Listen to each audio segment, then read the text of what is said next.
mother. The feisty side of Billy, the side fans would become familiar with, was evident when he first joined the Yankees in 1950. Rookies were supposed to be seen and not heard, but Billy cowered to no one, not even a team full of stars. When Billy did come up, he was really the cockiest rookie, with one exception, Joe DiMaggio. Billy Martin really revered Joe DiMaggio, and Joe kind of took Billy under his belt, because don't forget, Billy was only there for 2 years. Under Joe's playing 50 and 51.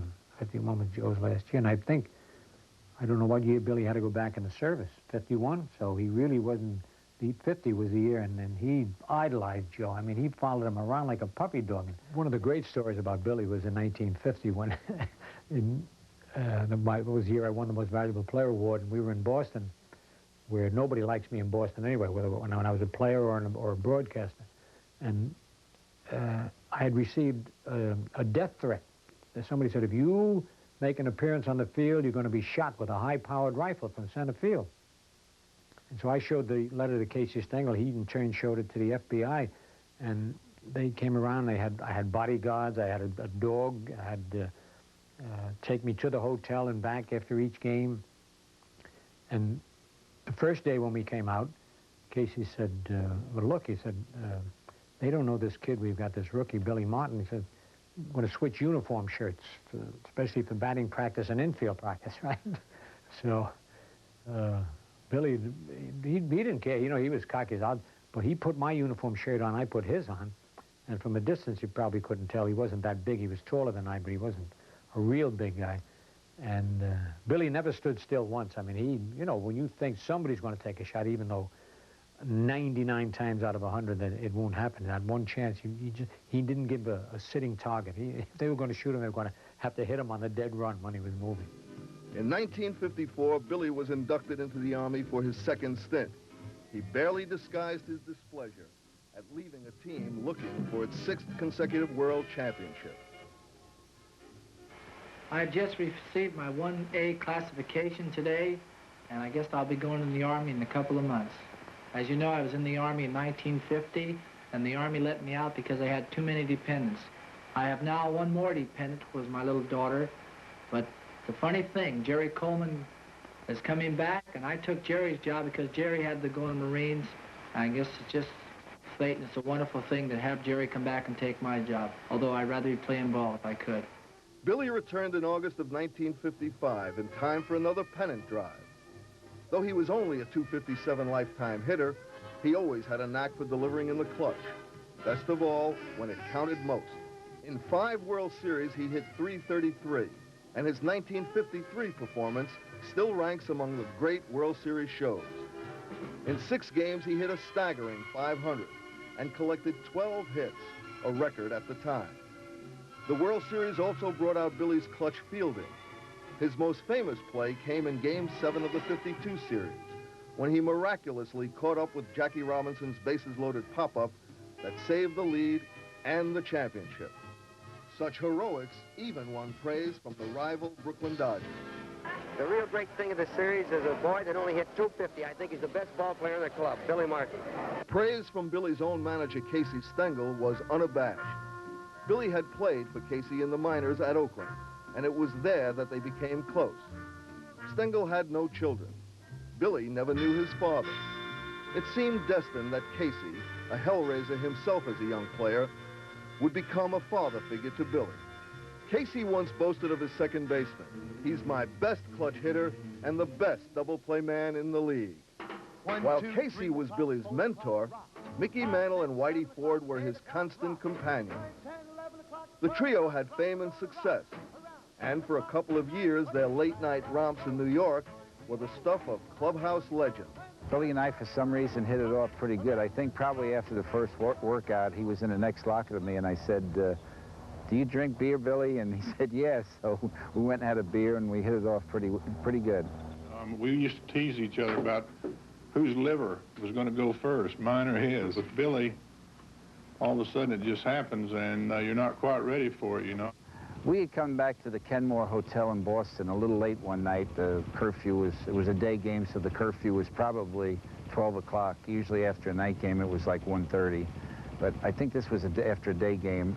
And the three of us come back a little after 12, and we started to walk into the lobby, and there was Casey standing in the lobby with about 6 or 8 sports writers from New York and Boston, and there was no way we could get to the elevator without him seeing us and, you know, possibly finding us if he did catch us. So we walked out of the hotel, we went around to the alleyway on the side of the hotel, and there was there was a window to get into the hotel and get into one of the hallways, and then on the elevator bypassing the lobby. And so we boosted Billy up first, up into the window. He got in, and then Mickey boosted me up, and I got into the window. And we just left Mickey there in the alleyway to fend for himself. The trio broke up in 1957. They'd been involved in a brawl at the Copacabana nightclub, and Billy was exiled to Kansas City. He ended his career in relative obscurity, playing for the Athletics, Indians, Reds, Braves, Tigers, and Twins. But he still had his moments. Sometimes he needed an escort to leave the stadium. But in 1969, Billy found new life with his first managing job. He had immediate success. He took the Twins and Tigers to division titles, and he later turned around the Texas Rangers and Oakland A's. However, it was in 1975 that Billy got his dream job, managing the New York Yankees. I think as managers go that I've seen in 17 years of baseball, as being an owner, I've never met a guy any better, just off the top of his head, out of his hip pocket, at knowing what to do and how to put the pressure on the other team. He was a tremendously imaginative and innovative manager. He always seemed to be able to anticipate what to do. He was absolutely the best in the business. He could take a group of young players, tremendous evaluator of young talent, tremendous molder of young talent. On balance, there'll be a long time before there'll be another Billy Martin. He was tough, and he made the plays that had to be played. He got the hit that had to be. He was a ball player. He wasn't a great like a Joe DiMaggio at his time or Mickey Mantle, but he made the plays and he got key hits. He was a spark plug of the team. He's a typical New Yorker, scrapper, and he's fighting for his own rights, you know. And he wasn't afraid to stand up no matter who it was. He really rallied the team. When he was in the dugout, boy, wait to get on base something, he'd get the whole team going. That hard-nosed quality about him, that feistiness, which I think just appealed to people here in New York. He really, he epitomized New York style, and he was a winner.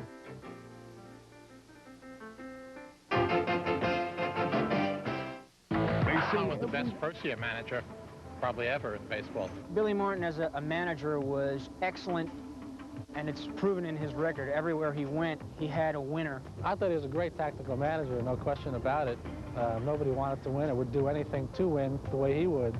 The Pine Tar incident's a perfect example.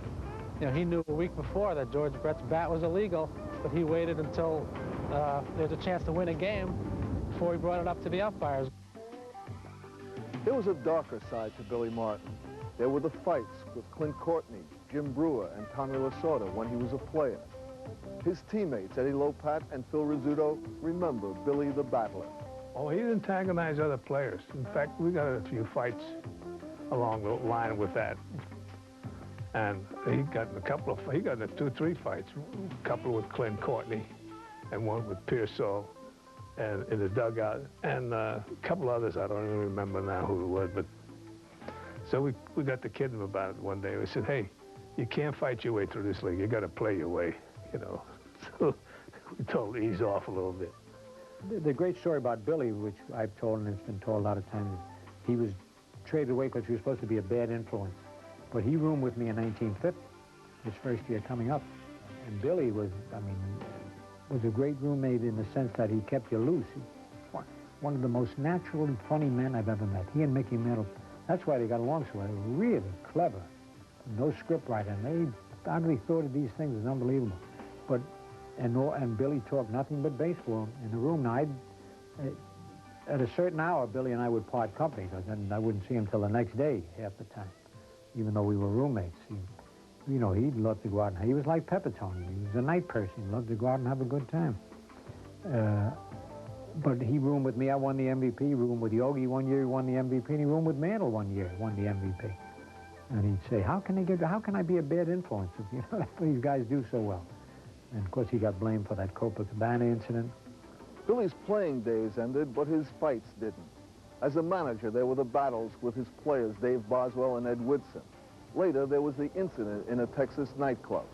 And there was the fight with a marshmallow salesman in Minnesota. And there was the famous confrontation in the dugout with Reggie Jackson in 1977. Oh, look at this. Look at Billy. Is he hot? And Reggie has done that on several balls hit to right field. Look at Elston getting between. He wants to make sure there are no blows struck down there. Billy is really upset. That may be the first time I've ever seen that happen in a dugout. With a manager and a player. Billy wants to get at Reggie. He's being restrained by, that's in full view of the crowd, being restrained by Yogi Berra and Elston Howard. Elston Howard has it down. Billy gets around, but now Yogi's got him and trying to wrestle him down. Yogi's got him. The guys that he helped were guys who really, and the guys who had their best years were sort of people who came from the same background as Billy came from. If you find a player who didn't come from that background, who might have come from a little, what we might call a higher social level, or felt that he let Billy know that he felt he might be a little bit better than Billy, then he had trouble with that player. And you know who those players are. Reggie Jackson, first of all, comes to mind. I had differences with him, and who knows what they were about. Doesn't make any difference what caused them. I went about winning one way, he went about it another way, but we were after a common goal, which was winning. He was hell-bent for leather all the time with, I think, whatever he did. As a manager, I think Billy was a nice guy. I think he was a lot sweeter than people think. I don't think he was the bad, big, bad, tough guy, the little, big, bad, tough guy, however you want to phrase it, that was projected about him. This guy was really kind of a sensitive, caring guy. There never was much in between with Billy. It seemed that players were either for him or against him. For me, the thing about Billy is that you have that confidence on a club that Billy's not going to make mistakes on the field. And another thing, for a young player myself, Billy's the manager that brought me up to the big leagues when I shouldn't have made the club, supposedly. And he knows talent, and you appreciate it as a player. A lot of the things that are talked about Billy is Billy and George's fights are Billy off the field. And I think the thing that's not mentioned enough is the kind of job that Billy does on the field. And that's what the players appreciate. I had my differences with him, as a player. I didn't really, understand some of the things he did with me until after I got out of the game and started managing. It was off-the-field comments in 1978 that marked one of Billy's darkest episodes with the Yankees. In the midst of that controversial season, Billy's long-standing battle with Reggie Jackson came to a head. And a week later, Billy resigned. I would like to thank the Yankee management,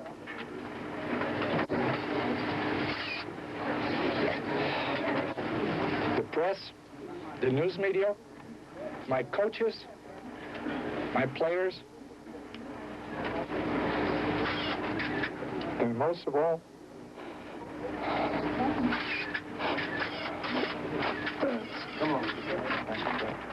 That was just the beginning of Billy's tumultuous tenure as Yankee manager. He would be hired and fired 4 more times.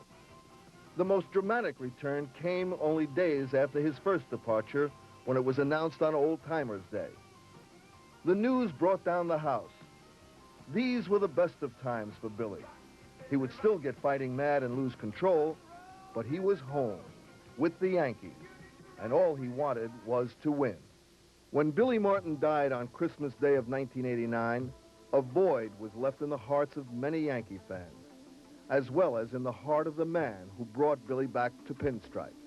When they called me that night, I was so sick I couldn't talk. I really was. I haven't been affected like that by anybody but when my father passed away. Billy and I were very close, and he came to me in times of need, and I was there for him. And at other times, when I came to him in times of need to manage for me or to come down to Tampa and do a show for a bunch of underprivileged kids, he took the time out right in the middle of Christmas to come down there. He was like a part of my family. I truly meant it. I mean, he'd been with me and always with me, even though he was in and out of the managerial job a lot. But he was with me for life, and he knew how I felt about him, and it was a mutual feeling, I think, and I will miss him dearly. Billy Martin didn't always enjoy a great relationship with many members of the media. Some of it was his fault, some of it wasn't. See, he just couldn't sit there and explain why his team lost a very tough game. He wasn't a very good loser, which I suppose is why he was a winner. Billy once told me that something happened to him once he put on the uniform. He became a different person. He didn't like the way he was, but he couldn't help it. And that different person was not always gracious and was not always charming. But that different person was a winner. And to Billy, winning was the end that justifies the means. When you're in the public spotlight, people are going to start to, you know, look at you and they start to follow your every move, and you have to almost wonder how much of this has been overblown. It was great for the press. Like Donald Trump, the press loves that. I don't think that matters. I have a lot of problems off the field myself. So, but it didn't affect his baseball. He was a brilliant baseball man. People always blame 1978 on the fact that Martin got fired, and then the peace and serenity of Bob Lemon came in and won the pennant in the World Series.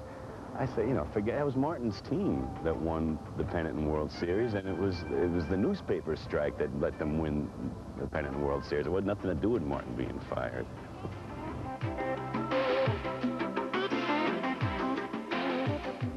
But he was at home on the sidewalks of New York.